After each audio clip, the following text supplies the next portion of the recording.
everyone. I hope and I believe you all are doing great. Let's study about the stomach. From stomach, you will be getting a short note. Okay. You will be getting a short note. So note it down that you will be getting a short note. So what is, let's just study about the normal one first. Stomach is a muscular, J-shaped organs which is involved in food storage, digestion and secretion of gastric acids. See, this is the histopath of your stomach. You are having the serosa layer. Then above that you have muscularis propria, submucosa, mucosa and the lumen. What is the normal structure of your stomach? The regions are cardia, fundus, body and antrum pyloris. This we have read in our anatomy also. What are the cells you have? Cells, you have the parietal cells which secretes HCl and intrinsic factors. Then you have the sheath cells which secrete your pepsinogens and G cells which secretes your gastrin. What are the layers you have? In the layers, you will say, ma'am, we are having mucosa. We are having some mucosa. Then muscularis propria and serosa. MP and serosa. Now, let's see about the developmental and structural disorders. You have the congenital hypertrophic pylori stenosis, also called as by the name of CHIPS. Okay. There is a hypertrophy of your pyloric muscle. And this mainly occurs in the infants. What are the clinical features you are able to see? The parent of the child will complain that my baby is having the projectile vomiting. Okay, like the vomiting you have seen in pictures like this. In projection they do the vomiting, right? So next thing that you have is the hiatus hernia. In the 𝗲𝗵𝗵𝗺 film you have seen that the person does the projectile vomiting, right? So you have the hiatus hernia next. So hiatus hernia is the protrusion of, hernia is what? Hernia is protrusion of something via the abdominal wall. So it is the protrusion of your stomach through the diaphragm. Next you have is the gastric diverticulum.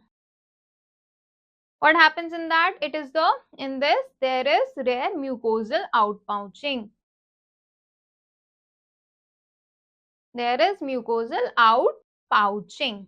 Let's study them in details. First thing you have is the acute gastritis. There is acute inflammation of your gastric mucosa due to your mucosal injury. What are the causes? You have, the causes are NSAIDs, alcohol, stress, bunch, like your curling ulcers, and in brain injury you have the Cushing ulcer. The best way to remember, you put your cushion on your head. So Cushing is for your brain and curling is for your burns. See, RR is coming. So curling is for your burns. Pathogenesis, there is imbalance between mucosal defenses and the damaging factors. Okay, so there is mucosal defense and the damaging forces. What are the complications? The complications can be hemorrhage, ulceration and perforation. Next, coming to the chronic gastritis.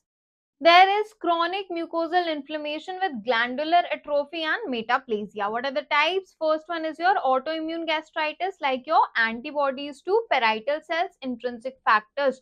Then you have the H. pylori, which is associated with your gastritis. It is most common. Coming to the peptic ulcer disease, this peptic ulcer disease can be asked separately also. So study that in that manner.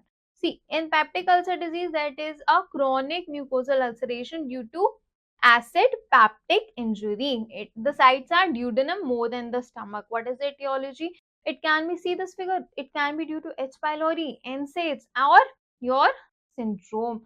What is the pathogenesis? There is imbalance between your mucosal defense and your acid peptic attack. So what is happening is there is a imbalance between what? Between your mucosal defense.